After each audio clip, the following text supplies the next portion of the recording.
साहब, मैं ख़ुद ये 3 रुकनी कमेटी ने कल धरने में जाके मुज़ाकरात की दावत दी थी जमात इस्लामी के वफ़द को। आज जमात इस्लामी का वफ़द यहाँ पे वो तशरीफ़ लाए, उनसे बैठकर बात हुई। जो 35 कारकुनान की फ़हरिस्त उन्होंने दी है जो अभी तक गिरफ़्तार हैं जनूबी पंजाब के अजला में, हुकूमत ने फ़िलफ़ौर उनकी रिहाई का ऐलान किया है और उन्हें कहा है कि कोई सियासी वर्कर जो है उनका गिरफ़्तार नहीं होगा। उस हवाले से वो उनकी रिहाई के तमाम अहकाम जारी कर दिए गए हैं। बड़े अच्छे माहौल में, बड़े खुशगवार माहौल में बात हुई। देखिए, वज़ीर-ए-आज़म पाकिस्तान का विज़न ये है कि मुल्क को हमने डिफ़ॉल्ट से बचाया था और हमारा विज़न है पाकिस्तान को चलने दो। ये पाकिस्तान को चलने दो का जो विज़न है, इसके तहत हम चाहते हैं कि पहले ही 200 यूनिट वाले जो सार्फिन हैं, प्रोटेक्टेड नॉन प्रोटेक्टेड दोनों, 50 अरब रुपए की सब्सिडी एक गर्मी के 3 माह के लिए दी गई है ताकि उनकी बिजली के बिलों में कमी वाक़ई हो और उनके लिए गुजर बसर आसान हो। और देखिए, मुल्क को डिफ़ॉल्ट से बचाना बड़ी जान जोखों का काम था। 2018 में हम तो महंगाई 4% पे छोड़ के गए थे, मगर जिन हालात में ये मुल्क की भागदौड़ हमें मिली, ये आसान काम नहीं था। मुल्क को डिफ़ॉल्ट से बचाया है, IMF का मुआहदा तय पा गया है। उम्मीद करते हैं कि ये जो इक़दामात लिए जा रहे हैं, FBR की डिजिटाइजेशन है, प्राइवेटाइजेशन है, निजकारी है, जो स्टेट ओन्ड एंटरप्राइजेज है, इनकी हुकूमत के खराजात को कम करने की कोशिश की जा रही है। तनख्वाह मरात नहीं ले रही काबीना। उसके अलावा जो PWD को ख़त्म किया गया है, महकमों की short down sizing, right sizing की जा रही है, तमाम इकदाम लिए जा रहे हैं। तो हम समझते हैं कि खराजात में कमी से, निजकारी से और इसके साथ साथ जो मुआशी इस्लाहात हैं, FBR की डिजिटाइजेशन से फिस्कल स्पेस भी पैदा होगी और ये आवाम तक रिलीफ मुंतकिल किया जाएगा। जो जमात इस्लामी के वफ़द ने बातें की, हम सहमत हैं इन बातों से। हम चाहते हैं कि आवाम के रिलीफ के लिए काम किया जाए और दिन रात काम हो रहा है और इन हालात को बेहतर करने में हुकूमत जो है वो हर मुमकिन जो है वो इक़दामात वो उठाएगी। और विजन हमारा यही है कि खुशहाल खुद मुख्तार पाकिस्तान हो। दोस्त ममालिक से जो इन्वेस्टमेंट्स आएंगी उनसे बेहतरी आएगी, एम्प्लॉयमेंट जनरेट होगी। चाइना हमारा भी वफ़द गया है, वज़ीर तवानाई, वज़ीर ख़ज़ाना ने बड़ी तफसील से बात की। वज़ीर तवानाई वापस आएंगे, वो भी तफसील से बात करेंगे। तो बैरूनी सरमायाकारी के ज़रिए, एम्प्लॉयमेंट के ज़रिए। और देखिए, हमने ये बाहर के ममालिक में कहा है कि हमारा कॉस्ट ऑफ प्रोडक्शन कम है, फैक्ट्रियाँ यहाँ लगाई जाएँ, यहाँ पे रोज़गार के लोगों को मौके फराहम किए जाएँ, इन्वेस्टमेंट बढ़ेगी और रुपया मुस्तहकम करना ये सबसे अहम कदम था। आपको याद है कि कभी 300, कभी 320 जो डॉलर के मुकाबले में रुपए की कदर थी वो फ्लक्चुएट करती रहती थी। डिफ़ॉल्ट से बचाने के बाद अल्लाह का शुक्र है कि रुपया मुस्तहकम हुआ है, उससे एक्सपोर्ट में मदद मिलेगी, उससे महंगाई कम होगी। उम्मीद करते हैं कि इंटरनेशनल मार्केट में अगर ऑयल की प्राइसेस कम रहीं तो तेल की मद में भी रिलीफ सामने आएगा। ये तमाम चीज़ें डिस्कस हुई हैं। एक टेक्निकल कमेटी जिसमें वज़ीर पानी और बिजली उनको शामिल किया गया है, इसके साथ साथ सेक्रेटरी जो तवानाई है उनको शामिल किया गया है। इसके अलावा एक FBR के नुमाइंदे को शामिल किया गया है, वज़ारत ख़ज़ाना के नुमाइंदे को शामिल किया है। कल हमारी कोशिश है कि जो अगला दौर हो इन मुज़ाकरात का, उनमें मामलात खुश असलूबी से तय पा जाएँ और ये धरना जो है यहाँ से ये इनको हम रुखसत करें बड़ी इज़्ज़त आबरू के साथ। और मामलात के हवाले से हम सारे पाकिस्तान की बेहतरी चाहते हैं और उसी एजेंडे पे कारबंद है। अमीर मकाम साहब, ये बताइएगा, अमीर मकाम साहब बात करेंगे, फिर डॉक्टर साहब बात करेंगे, मुफ्ती से उसके बाद फिर सवाल है। बिस्मिल्लाहिर्रहमानिर्रहीम। तारा साहब ने तफसीली बातें की है, मैं दोहराना नहीं चाहता हूँ।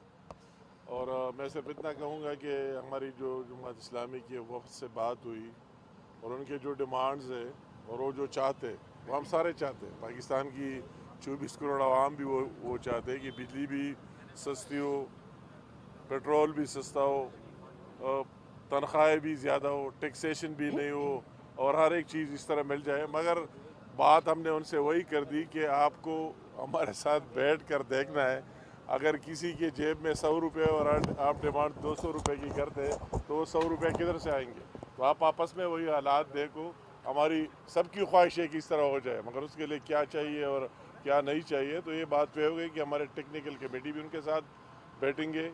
क्या कुछ हो सकता है, हम पहले से हमारी भी ये ख्वाहिश है और हर एक पाकिस्तानी का भी है। हमने कहा कि हम आपकी इस ख्वाहिश का रिस्पेक्ट करते हैं, कदर करते हैं, हम सबकी भी है, मगर अपने हालात को देख कर कि आपका कितना बजट है, किस तरह गवर्नमेंट को रन करना है, किस तरह मामलात चलाने हैं और किस तरह आगे जाना है और कहाँ से कितने टैक्सेशन है, कितने हमारे ज़राए और कितना हमारे अखराजात है। वो ज़राए अखराजात आमदन और अखराजात को देख कर इसके बाद फ़ैसला किया जाता है। तो हमने उनको बिल्कुल वही एक डिमांड जो ताड़ साहब ने कह दिया, उसके बहुत से लोग रिहा हुए ऑलरेडी, मगर उसने 30-35 की लिस्ट दी कि ये अभी तक रह गए। हमने कहा कि अगर रह गए उनको भी रिलीज़ करा देंगे आज ही। और दूसरी बात वही टेक्निकल बात है, तो हमने कहा कि चलो हमारी टेक्निकल कमेटी आपके साथ बैठ जाएंगी, आप देखेंगे, मगर आपको भी आपकी वही एहतजाज रिकॉर्ड हो गई। हमने भी उनसे दरख्वास्त की कि आपकी एहतजाज सब कुछ रिकॉर्ड हो गया।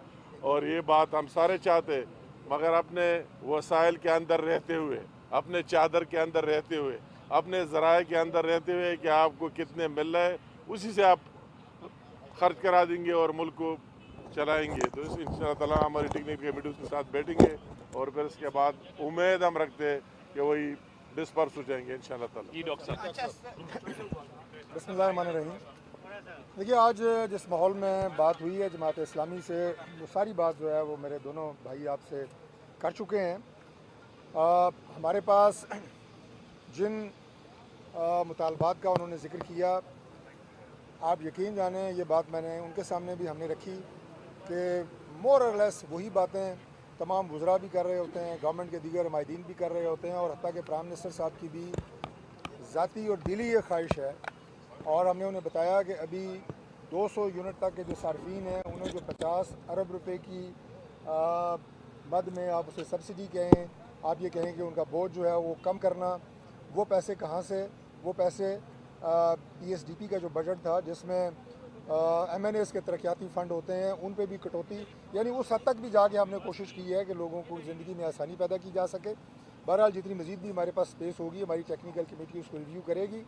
और आज बड़े अच्छे माहौल में बात हुई है। हमारी जमात इस्लामी के हमायदीन से ये गुजारिश है कि मरी रोड जो है वो पिंडी और इस्लामाबाद की मेन आर्टरी है, और पिंडी इस्लामाबाद की अगर आप आबादी देखें तो ये 1 करोड़ से ज़ायद है, और इस तरह की रोड जब ब्लॉक होती है तो उससे ये 1 करोड़ लोग रोज़ाना की बुनियादों के ऊपर मुतासर होते हैं। तो इंशाअल्लाह अगले दौर में जिसमें हमारे टेक्निकल लोग तमाम तर चीज़ें उनके सामने रखेंगे, तो बेहतरी की उम्मीद है, ताकि जल्द अज जल्द ये धरना जो है ये यहाँ से ख़त्म हो सके। ताड़ा साहब, ये बताइएगा कि आपकी जो इलेक्शन कैंपेन थी नून लीग की, उसमें ये कहा गया था कि 300 यूनिट आवाम को फ्री देंगे, इस पर पूरी आपकी इलेक्शन कैंपेन जारी रही है।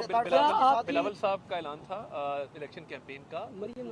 मैं देखिए बात ये है, वज़ीर आज़म साहब ने ऑलरेडी एक सोलर ट्यूबवेल्स का मंसूबा शुरू किया। क्यों किया? अभी हम बलूचिस्तान गए, 38,000 सोलर ट्यूबवेल जो हैं वो बाकायदा तौर पे लगना शुरू हो गए हैं। मंसूबा तैयार है। 70% हम अखराजात बर्दाश्त कर रहे हैं, 30% बलूचिस्तान की हुकूमत कर रही है। पूरे पाकिस्तान में सोलर ट्यूबवेल्स के लिए हुकूमत पंजाब, हुकूमत सिंध, हुकूमत खैबर पख्तूनख्वा के साथ मिल के एक बैंकिंग फाइनेंसिंग मॉडल ला रहे हैं, ताकि ये 10 लाख ट्यूबवेल अगर लग गए, सालाना $2 अरब की इम्पोर्ट बिल जो तेल की मद में है उसकी बचत होगी। तो ये सोलर की तरफ इसलिए मूव किया जा रहा है ताकि एक रिलीफ मिल सके। बिजली का सिस्टम जो है ओवरबर्डन है, उस पर जो है वो बर्डन कम हो सके। ये सोलराइजेशन के प्रोजेक्ट, ये जो सब्सिडी वाला सारा मामला है, ये इसीलिए किया जा रहा है, और Aahista Aahista green renewable energy की तरफ हम मूव कर रहे हैं। तो ये अवाम दोस्त वो इक़दामात हैं जो लिए जा रहे हैं। और 200 यूनिट की हमने बात की, 50 अरब रुपया डेवलपमेंट बजट में से काट के जो दिया है वो सिर्फ इसलिए दिया है कि बिजली के बिलों की मद में रिलीफ मिल सके। ये बताइएगा कि इस्लामाबाद को आपने बंद करके धरने को रावलपिंडी मूव किया, रावलपिंडी के शहरी मुश्किलात में इस वक्त, ये बताइएगा जमात इस्लामी की तरफ से स्पेसिफिक कितने मुतालबात आपके सामने रखे गए और जायज़ कितने मुतालबात हैं, कितनी संजीदा है हुकूमत इनके मुतालबात मानने में, क्योंकि धरना भी जारी है, ख़त्म नहीं हुआ। देखिए, हम सब पाकिस्तानी हैं। सूबों की और शहरों की तफरीक को मैं इस तरह से पोर्ट्रे नहीं करना चाहता। बात यह है कि एक धरना था, उस हवाले से एक लोकेशन लियाकत बाग की तय हुई, लियाकत बाग में ही जलसा होना था। सड़कों पे वैसे भी हम डिस्करेज करते हैं कि शहरियों की ज़िंदगी को जो है वो आसान बनाया जाए। आमतौर रफ़्त में मुश्किलात होती हैं, मरीज़ होते हैं, अस्पताल पहुंचना होता है, लोग अपने रोज़गार की तलाश में निकलते हैं, ज़रिया माश कमाने जो है वो निकलते हैं। तो इसलिए ये अभी उन्होंने साइड पे एक रोड खुली है, कोशिश है कि ये लियाकत बाग के अंदर ही ट्रांसफ़र हो। इसको जल्द इंशाअल्लाह ताला जो है वो ख़त्म कर दिया जाएगा। 10 मुतालबात हैं जिसमें ज़्यादातर बिजली के हवाले से हैं, कुछ ज़राअत के हवाले से हैं, कुछ टैक्सेस के हवाले से हैं। तो उस पर टेक्निकल कमेटी कल बैठेगी और उम्मीद है कि कल कोई ना कोई खुश असलूबी से इसको मंतकी अंजाम तक पहुँचा दिया जाए। जो इन्होंने कहा है कि माहदों को रिव्यू करें और उन्होंने कहा कि बैनुल अक़वामी माहदे नहीं है। एक जानिब आप कह रहे हैं कि इंटरनेशनल इन्वेस्टर्स आएंगे, अगर इसी तरह धरने और एहतजाजी सियासत की वजह से माहदे मनसूख होते रहे तो इंटरनेशनल देखिए कोई इस पे देखें टेक्निकल, मैं इस पर इसलिए कमेंट नहीं कर रहा कि टेक्निकल कमेटी बनाई है जो बातचीत करेगी। अभी ना कोई हम इस हवाले से ऐलान कर रहे हैं, ना कोई इस हवाले से जो है वो कमिटमेंट कर रहे हैं। जो टेक्निकल मामलात हैं, टेक्निकल कमेटी बैठ के हमारे बैनुल अक़वामी मामलात को देखते हुए, हमारी कमिटमेंट को देखते हुए उसके मुताबिक कोई ना कोई रिव्यू करें। देखिए कल इसी मकाम पे इंशाल्लाह ताला दोपहर 12 साढ़े 12 बजे को टाइम तय हो रहा है। जैसे ही हतमी टाइम तय होगा आपको बता देंगे जी। बहुत शुक्रिया।